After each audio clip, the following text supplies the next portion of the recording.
So let's get started. So my idea for this particular podcast was, given that the movie that has been assigned and sort of as it relates to the material that we're talking about in class, I thought it would be sort of nice to have a little bit more of a informal conversation about the movie. And so for this particular podcast, I have my fiance, Annie. Hello.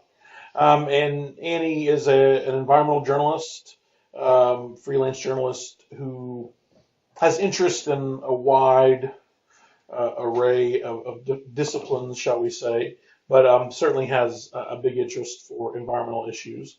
In fact, I think when we first met, there was a sort of the environmental aspect was a relatively important component of that initial connection. So You've never met anyone who recycled as much as I yeah, did. the recycling to this day remains pretty mind blowing.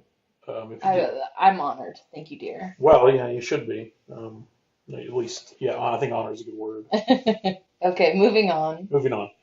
So anyway, so the way this is going to go is we're going to talk about the movie a little bit and sort of interweave in some economics discussion, of course, and sort of with the goal of by the end of the podcast to have just a general idea of what goes on in the movie and how it can be applied to current and future environmental problems from an economic perspective and not merely just from an environmental perspective. So, all right. Take it away and get us. So, what is this movie about? Okay, so we're talking about Erin Brockovich, and Erin Brockovich came out in 2000, starring Julia Roberts. She won the Academy Award Best Actress. And the gist of Erin Brockovich is she works for a law firm. She is kind of an environmental activist, and in the course of the movie, she comes across this community in California, Hinckley, California, where a lot of the residents have been having different medical problems. So one of the main characters has a type of lymphoma, and people have other cancers and, birth defects, things like that. And so over the course of the movie, she's basically doing investigative work on behalf of this law firm, uncovering the link between these medical problems and a nearby PG&E, Pacific Gas and Electric utility plant. And so the basis is about how this plant is polluting the groundwater, which has led to a lot of medical problems for the people living nearby. So it's a really good case study for that for environmental economics in terms of a company is polluting and it causes problems for people around it. So let's talk about first just how this movie relates to economics. Yeah. Well, I mean, yeah, and real quick before we get into that, I did want to sort of mention, since most of the people who will listen to this podcast are my students, and some of them were 3, 4 years old when this movie came out. One thing that it should be said is it was a bit of a phenomena in terms of it came out. It was very popular. Of course, like Julia Roberts was her dress at the Oscars was that black dress with the white thing in the middle. Is that what you're talking about? Yeah, it was one of those sort of cultural movies, and it was interesting because it was kind of a movie that followed a bit of a not a trope, but a bit of a cliche where it was sort of an environmental do-gooder type movie that you sort of get behind, and the person has a lot of sort of personal issues and personal difficulties, and the movie has this this feminist bent to it where she's this single mom, and so it touched a lot of people's for lack of a better term, hearts, I think, in a way. And so I remember when it came out, it was kind of a very big deal. But where I lived in East Tennessee, it was not like a movie that people talked about.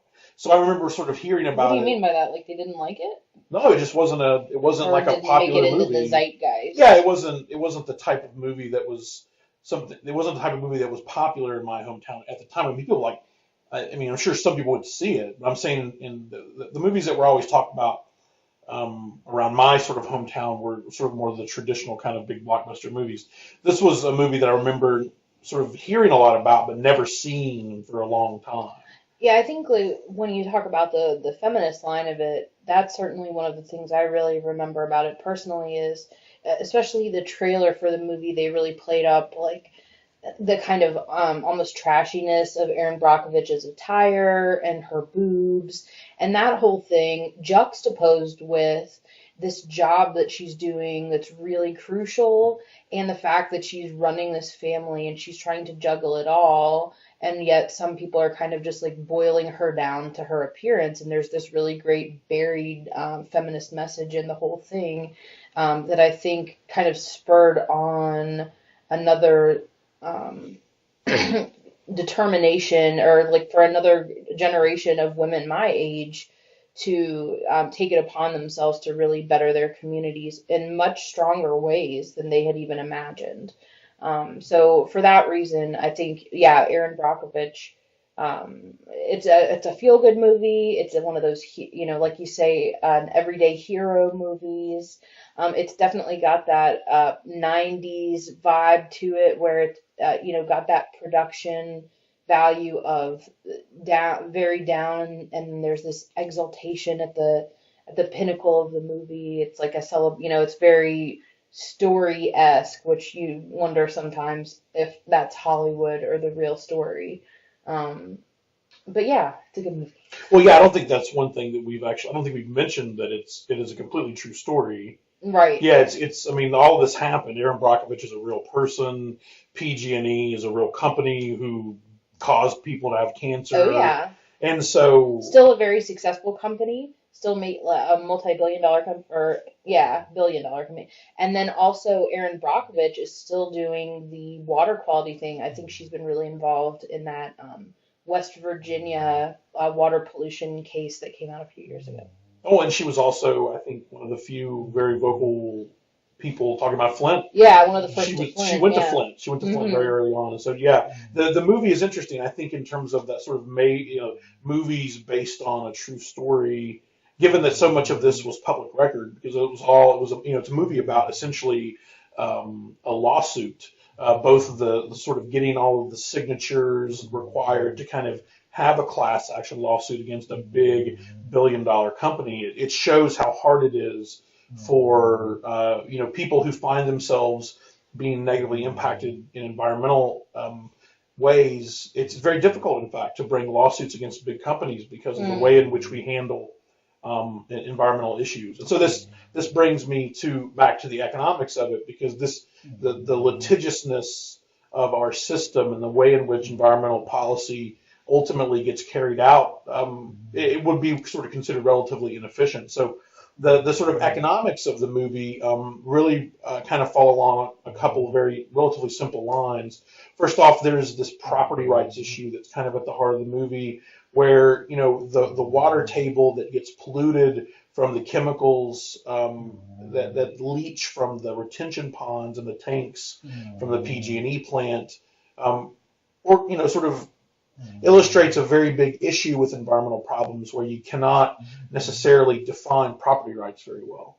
So the water itself is a community water source, yet here it is being polluted. So who is responsible for the pollution of that? Is it the company before the pollution? Is it the company after the pollution? Is it the government regulation process? So at what point was this pollution supposed to be prevented rather? And why is it being prevented? Well, it's being prevented because the water table itself has a lot of value to the public at large. And so the economics of this are very interesting. The other economic piece, I think that I would argue, aside from just the, kind of way in which property rights are dealt with in the movie, also just the way that the lawsuit kind of plays out in the movie. Ultimately, there's a real economic valuation story at the heart where how do you evaluate a water table? How do you quantify the damage being done to people who have gotten cancer because of polluted water? I mean, what's the dollar amount there? The movie kind of tackles that in an interesting way. So I would say the property rights thing as well as the sort of environmental valuation aspect of water are the two big econ issues in the movie. Um, Before we go on, I do want to make a note that you may hear some sound in the background, and that is our beagle Dagny, who is snoring right now. So if you hear periodic dog snores, that's what that is. Um, yeah, It's a really good example of a negative externality. So that's yeah, couldn't help myself. okay. Okay. So going back to the idea of the economic explanation for this environmental issue. Um, is there an economic reason for like why this is being allowed to happen? Yeah, I think. Well, I mean, first and foremost, even your most ardent free market person, I think, would admit that at the end of the day, what the company did was they sort of cheapened out on storing this particularly dangerous chemical. What's the name of the chemical? Hexavalent chromium. Hmm. And I think, And that's so actually that's I think an important part of the whole story. So hexavalent chromium is a rust inhibitor, a corrosion inhibitor, and Pacific Gas and Electric used this particular compound within their natural gas pipelines to prevent rust. And this particular compound was used in the 50s and 60s at this Hinkley location, and then it was dumped into these retaining ponds that were not lined, and that's how it seeped in to the groundwater. But the thing about hexavalent chromium is that it's really low cost, and it's also really efficient at inhibiting rust. So from Pacific Gas and Electric's perspective, this is a really good compound. Um, but it also happens to be really toxic. yeah. So I mean, this goes back, I think, to one of the sort of central issues in economics, and that's the concept of trade-offs. So, on one hand, the company is making probably what is somewhat a cost decision. Maybe some of this is like a legacy situation where this is the status quo, so they're not going to change how they dealt with hexavalent chromium in the past. But the fact of the matter is that there were ways that they could have prevented this. That it wasn't that hexavalent chromium was not something that we knew how to keep out of the water table. They just needed to line the retention ponds with the correct material, and they didn't. That was really kind of the decision that really was the mistake. That was really comes off. I think if you go back and you look at the studies, really comes off as being about money, because there really is not much of a argument that says that the cost of lining the ponds with the material that would have prevented the leaching were not that expensive.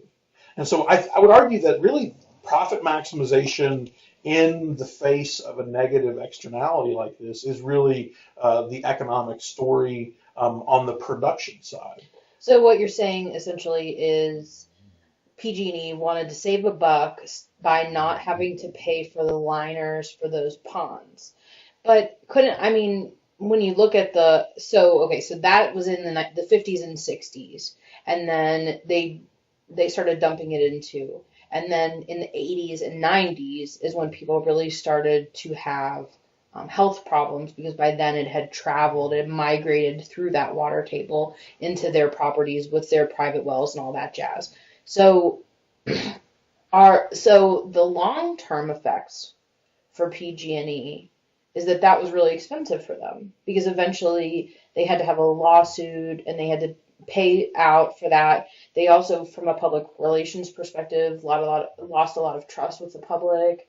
For all these reasons, I'm sure that there were regulatory costs associated with that. So if you think about it from a long-term perspective, it was not cost effective for them. So why would they still do that? Or do you think it was just like an ignorance thing, or? Well, and this is probably another maybe perhaps one weakness of the movie is that it really doesn't ever discuss the role of sort of federal or local regulators in this, I right? I think I know mean, why. yeah, because I don't think that necessarily they would be painted in a good picture. So again, you go back and you read the casework of you find out that indeed there were lapses at both the state level as well as the federal level in terms of regulating the ways in which hexavalent chromium was being handled by companies. And I think that you have a great point, right? I mean, I think that if a company is being forced, having enough foresight to look ahead and say, well, hey, we're going to get our pantsuit off. If people get sick from this, then we clearly, the long run, it makes a lot more sense for us to line these ponds with material that would prevent hexavalent chromium from leaching. So we're sort of left with, well, was it a mistake? In other words, did we just literally not know, or was it negligence? And I think that's one of the big parts of the movie is that they find that document where they tell the main guys at PG&E, the Hinckley folks tell the main corporate PG&E folks, hey, there's issues with this, and they're like, oh well, but and they kind of like they ignore it and move on with their lives, and that's where the key decision is where it goes from just like a little bit of negligence to like them really causing that big problem. And I think as we're discussing this, one thing that occurs to me is if they're making this decision in the 1950s and 60s, and the results of this don't happen until the 80s or 90s, the people that are making that decision may not necessarily be with PG&E that much later on. So maybe it's kind of like the externality is so far in the distance that I don't have to feel its weight or something like that. Oh, I absolutely think that's an aspect. I mean, if you look at a lot of decisions, especially on the environmental side, there is some aspect of ignorance that goes on where we do sort of at times lack the understanding of what exactly a particular process might do to the environment around us. We find those things out. Leaded gasoline is a great example where we used it for a long time. And it wasn't until much later that we sort of found, we realized. Paint. Or lead paint, yeah, exactly. It took us a long time to figure these things out. And I think that the difference is, and with respect to the PG&E case, is that later on in the movie, and again, not to try to sort of spoil it too much for maybe those who haven't. Although, I should say that you should not listen to this. Stop listening now if you've not seen the movie, because there's really no way to kind of talk about it without. So it basically go watch the movie first, please. Stop it right now, and then go watch it and come back and start it back over right now. So basically, the big kind of change, sort of the shoe that drops in the movie, the big change in the movie, when it doesn't look good. It looks like they're not going to be able to defeat the big bad, company because of a lack of evidence. Because sometimes, and this is another issue with environmental problems, that it can be hard to prove negligence. Like again, you could kind of be ignorant and say, oh well, we're sorry that it caused cancer, but we had no idea. Well, it's funny that you should say that, because when we were talking earlier about like why this was such a great movie, and that's one of the things about it is that from an environmental perspective, people like the idea of, like, who doesn't want to keep everybody healthy or keep the groundwater clean or whatever? So environmental stories are a winner from a Hollywood perspective because they're feel good and everybody's on the side of clean water, etc. But then on top of that, this is a true story where the people won against the big bad business, so to speak. And that's unusual. That's not usually the way that these things work out, because big businesses have more money, and the way that our legal system and our justice system works, it's expensive to litigate these things. And in fact, that's like a big part of Erin Brockovich, is the fact that her law firm is willing to take on this case and put all that effort into investigating it. And, putting my journalist's hat on in this conversation, one thing that we specifically talked about was that document that they found that tied the PG&E headquarters to the Hinckley folks saying, hey, this thing is dangerous and it's in the water, and them ignoring that. That particular document was uncovered by Erin Brockovich doing all that investigating. And that's what it takes. And a lot of times people don't have the resources to do that. So I think that's one of the things that both makes this case special and interesting to look at, but also perhaps not reflective of reality when it comes to the typical American business that pollutes and the people that are affected by it. Yeah, I think that, for example, and aside from just it's quite difficult to bring suits against big companies. And in fact, there are laws in certain states as well as federal laws that have been implemented with the express purpose of making it difficult. It's actually very hard to bring a class action lawsuit against a big company within the United States. There are actually they've been able to carve out sections of environmental law that have exempted certain industries from class action lawsuits, including the oil Right. and gas industry. And but it's sort of Or you've bring had these companies that will make it to where you're not allowed to file a class action lawsuit. You can only sue on is that what you were saying? yeah. Oh, Yeah, well, yeah, that's yeah. So yeah, there's the federal statutes that prevent class action lawsuits. yeah. Indeed. And so, but I think that going back to this, that the sort of turning point in the movie is that you find out that it wasn't that they found out about cancer and then ignored it. It was that when they were filling the retention ponds up with the wastewater that had hexavalent chromium in it, that there were already health effects from that.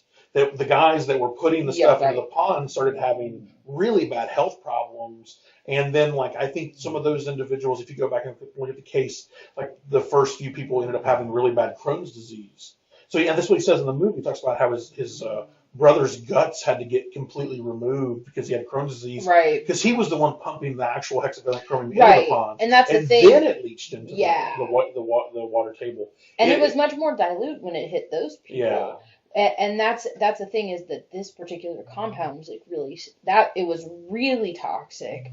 So such that the people that were handling it directly had those negative effects and they knew it. There's so many other compounds out there where it's in diluted form, so they don't, it takes a long time. Like asbestos took a long time for people to realize the negative effects of it.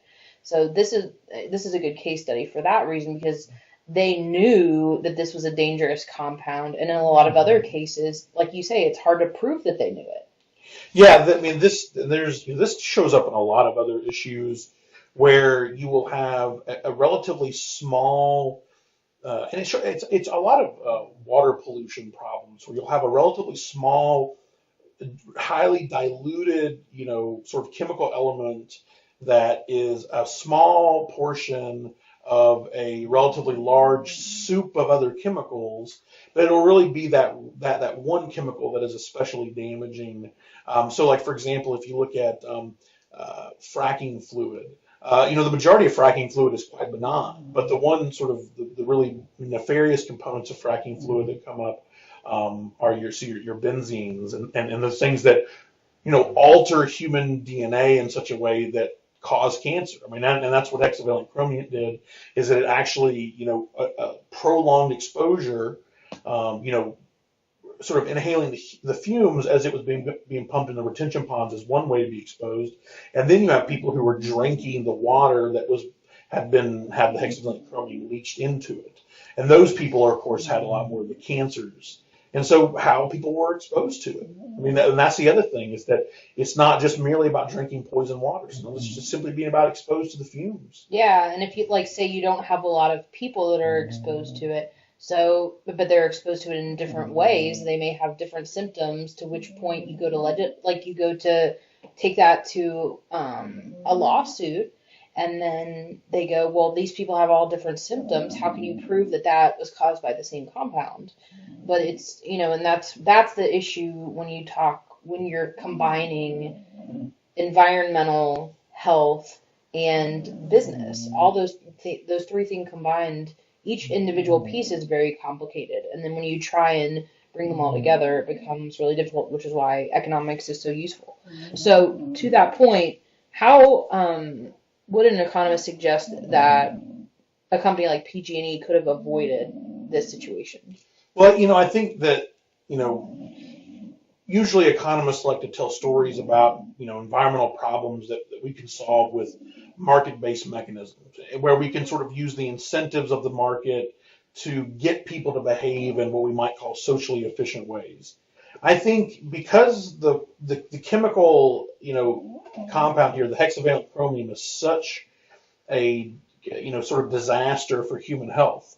I mean, that, I don't think that this is something that you really want to incentivize a company to use less of or incentivize a company to take proper care of. This is something that probably needs to It's a be heavily. carrot. You need a stick, not a carrot. Well, not necessarily a stick. I mean, I think that the stick is, yeah, afterwards, if you mess up and you cause a bunch of cancer, yeah, I mean, absolutely, you should be able to be sued for that, and you should have to pay damages and far beyond simple medical costs, right?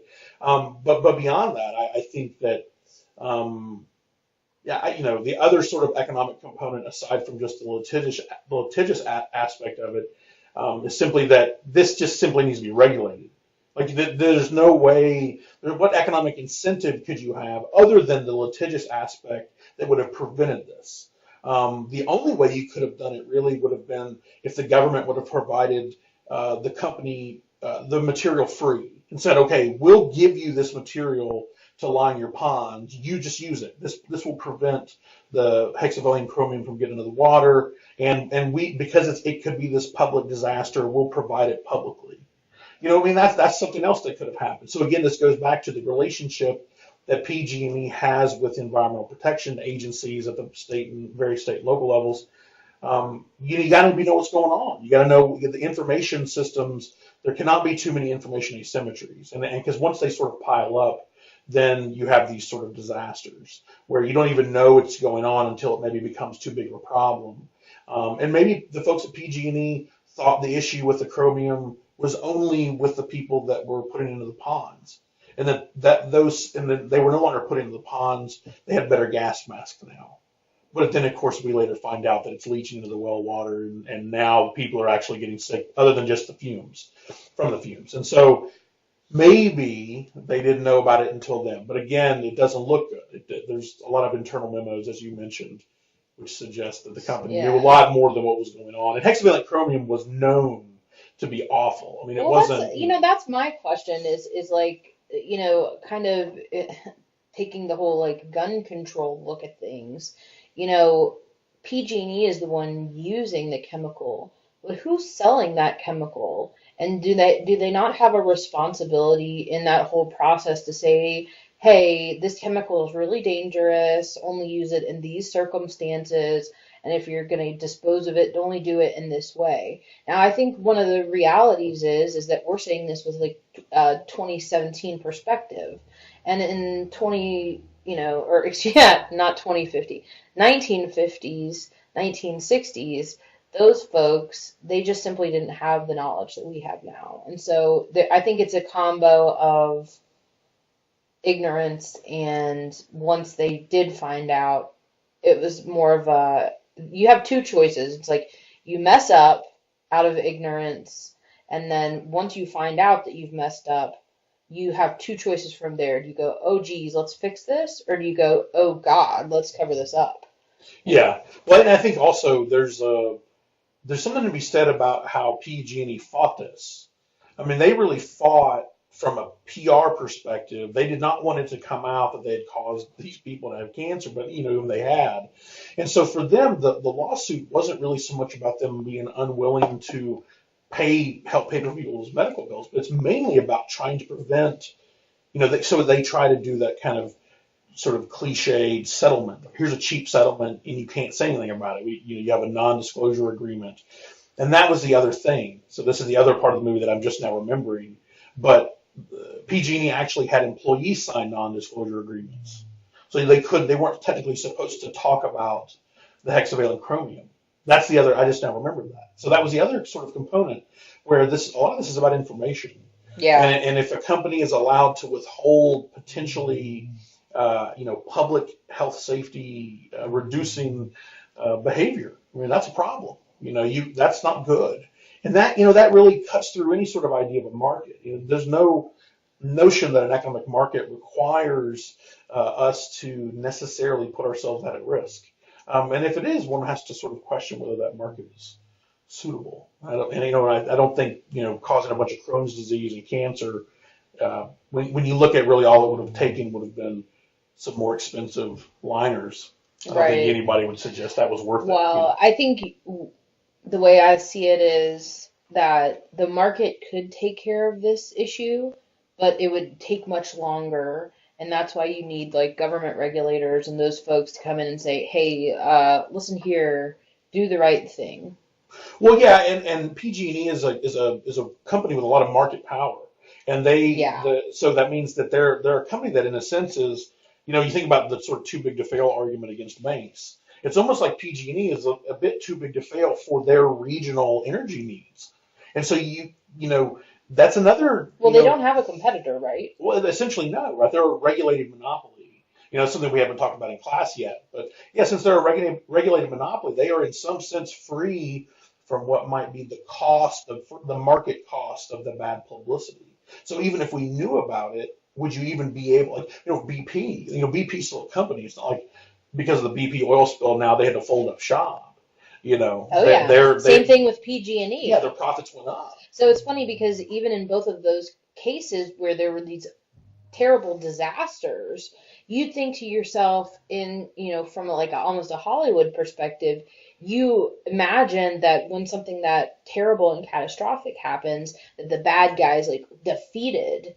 But in reality, they just like go right on doing their thing. And PG&E and BP both do not have good reputations in other aspects of their business world, in terms of environmental issues. Well, yeah, and then kind of just sort of So it kind of, in other words, what I'm trying to say is even though Erin Brockovich and the BP oil spill happened, these companies never really learned their lesson. They're still profitable and well, it's actually, and again, I keep sort of doing this, but it's even sort of almost worse than that because what'll often happen, and this has happened, it happened with Exxon and the Exxon Valdez settlement. It happened with BP and the BP oil spill settlement.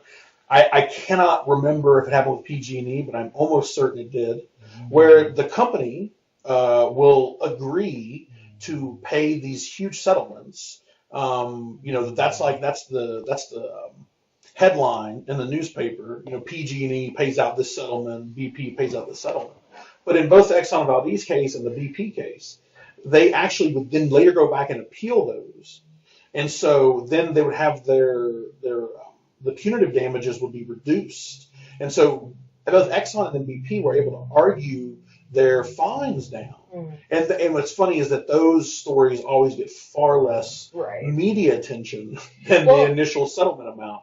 And if you take BP specifically, that judgment is made only a few years after that spill happened, and we still haven't parsed out all the specific effects. There's been a lot coming out lately about the negative effects of the dispersants used in the BP oil spill, to say nothing of the oil itself. So, and the blowout and the platform fire and all of that. So you've got, who knows what we could see 30 years down the road as a result of this BP oil spill. So how in the world could the settlement that they're paying now cover for all those possibilities? It couldn't. And then the idea that they would take that settlement and then negotiate it down further is, the idea of that being a punitive effect for them is really laughable. It's just kind of a setback for them. It's a setback, but it's weird because, like, for example, Exxon has not paid out all of the money from the Exxon Valdez oil spill, and that happened over 30 years ago. And they've been talking, I've read articles within the last few years about how that area in Alaska still has problems from that spill. A lot of animal issues, I think. Right. Fish issues, Yes. especially, Yeah. Well, I think we probably should cut ourselves off. They're getting a bit of an insight into our world. We could go on and on. Yeah, well, I think that's probably why we're getting married, so we'll just do that. We'll just go on and on and on and on, Okay, so anyway, I thank you for doing this. Yes, thank you for listening. I think it was wonderful. It's good for me to have someone that sort of brings a bit of a non-economic perspective and just helps me frame it in a less robotic way. Well, I appreciate being here, and of course, always keen to talk about environmental issues with you, dear. All right, well, that'll do it, and enjoy the rest of our Sunday evenings. All righty, good night.